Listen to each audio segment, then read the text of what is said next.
نظر خیریدی و گروه دلدار تقدیم میکند.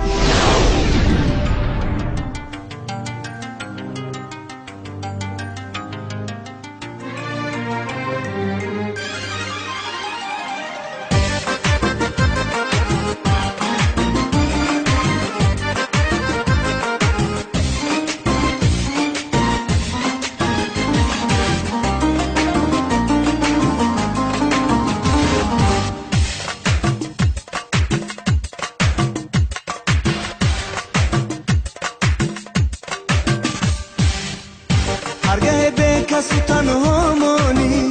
دفتر عشق ورق گردانی هرگاه به کسی تنها مانی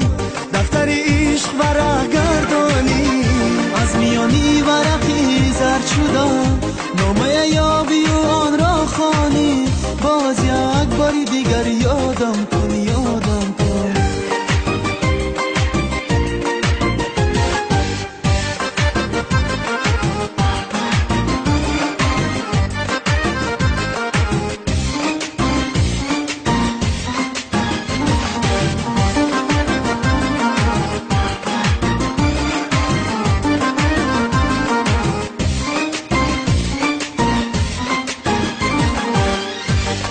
فصل بهاران آید بلبل غم زده فریاد کند هرگاه فصل بهاران آید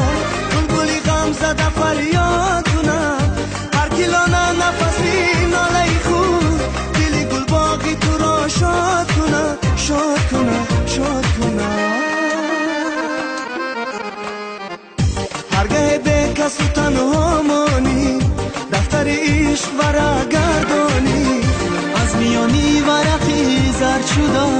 نامه یابی و آن را خوانی